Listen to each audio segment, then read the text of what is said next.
Madhumalti, Rangoon creeper, झुमका bell, कई नामों से जाना जाता है ये पौधा। 150 से ज़्यादा प्रजातियां हैं इस प्लांट की और 20 से ज़्यादा प्रजातियां तो भारत में ही हैं। जमीन में लगाने पर और अच्छा सपोर्ट मिलने पर 15 से 20 फुट तक की हाइट ले सकता है ये प्लांट। लेकिन अगर हम इसे गमले में लगाकर ढेर सारे फूल लेना चाहते हैं तो हमें इसकी ड्वार्फ वैरायटी लेनी होगी। तो नर्सरी से प्लांट लेते समय सबसे पहले आप इसी बात का ध्यान रखें कि वही वैरायटी लें जो गमले में लगाई जा सके। ये जो आप वैरायटी देख रहे हैं इसके पत्ते थोड़े पतले से और कम चमक के रहते हैं। ये वैरायटी गमले में लगाने पर फूल बहुत कम आएंगे। दूसरी ये जो वैरायटी है इसके पत्ते थोड़े चिकने और शाइनी से हैं। इसे आप गमले में लगाएं या जमीन में लगाएं, दोनों ही जगह अच्छी फ्लावरिंग करेगा। ये तो हुई प्लांट खरीदने के बाद। अब प्लांट लेने के बाद कैसे केयर करनी है, कितना पानी देना है, कहाँ पर रखना है और क्या क्या से फर्टिलाइजर देना है, कब देना है, ये सारी चीज़ें आज की वीडियो में देख लेते हैं। प्लांट लाने के बाद सबसे पहला ध्यान आपको मिट्टी का रखना होगा। अगर आपके यहाँ की मिट्टी चिकनी है तो केवल 40% मिट्टी लेना है, बाकी 30% गोबर की खाद और 30% रेत मिला लेंगे। अगर नॉर्मल मिट्टी है तो कंपोस्ट की मात्रा तो उतनी ही रखनी है, रेत की मात्रा कम कर दें और मिट्टी की मात्रा थोड़ी सी बढ़ा दें। कोई भी प्लांट लगाते समय थोड़ी सी नीम खली या नीम की पत्तियाँ, थोड़ी सी हल्दी या फिर 1 चम्मच फंगीसाइड जरूर मिला लें। अगर आप बिगनर्स हैं तो मिट्टी का गमला लें, सबसे अच्छा रहेगा। जड़ों को फैलने के लिए अच्छा खासा स्पेस मिल जाए, इसके लिए गमले का साइज थोड़ा बड़ा रखें। मार्च से अगस्त के बीच आप ये प्लांट खरीद लें तो अच्छी फ्लावरिंग होगी, क्योंकि सर्दियों में इसमें फूल आना बंद हो जाते हैं, पत्तियां भी गिरने लगती हैं और ग्रोथ भी रुक जाती है। इसलिए या तो अगस्त सितंबर तक आप खरीद लें या फिर विंटर के बाद मार्च में जब इसकी ग्रोथ शुरू होती है उसके बाद खरीदें। अगला पॉइंट आता है इसे रखना कहाँ पर है। प्लांट रिपोर्ट करने के 3-4 दिन तक इसे इनडायरेक्ट सनलाइट में छाया में रखेंगे।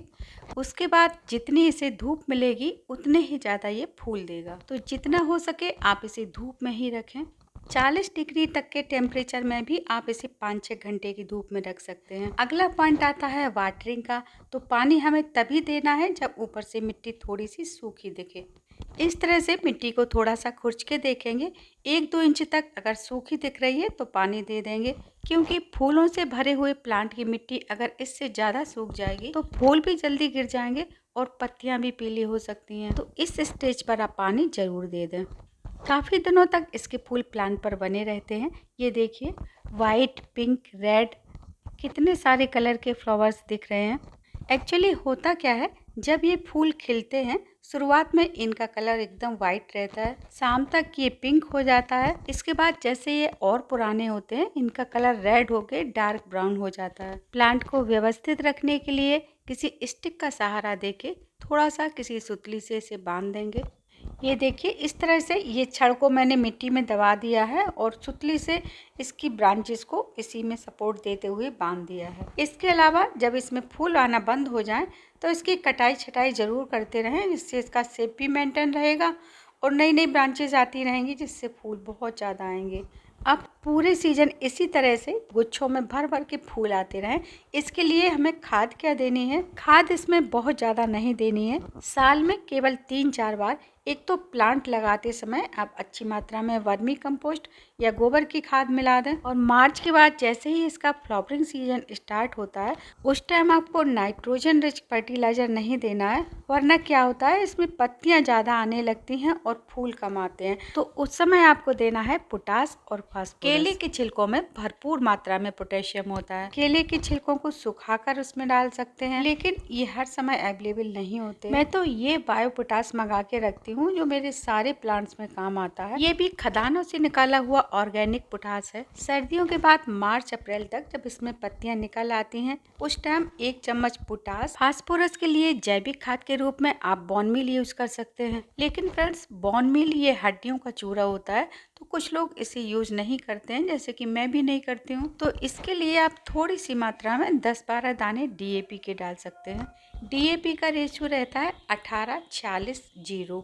यानी 18% नाइट्रोजन, 46% फास्फोरस। पोटास की मात्रा 0 रहती है, तो ये आपको अलग से डालना होगा। लेकिन ये ध्यान रखना है कि केमिकल फर्टिलाइजर का प्रयोग 1 महीने से पहले ना करें, और जो मात्रा है वो भी आप बिल्कुल ज़्यादा ना डालें। वैसे मैं ज़्यादातर जैविक खाद का ही प्रयोग करती हूँ। इससे प्लांट की मिट्टी खराब नहीं होती है, और मात्रा भी आप थोड़ी बहुत कम ज़्यादा डाल देते हैं तो कोई दिक्कत नहीं है। अगर जुलाई तक आपके प्लांट में फूल नहीं आए हैं तो इसके 3 कारण हो सकते हैं। या तो इसकी वैरायटी गमले वाली नहीं है, प्रॉपर धूप नहीं मिल रही है, या फिर न्यूट्रिशन की कमी है।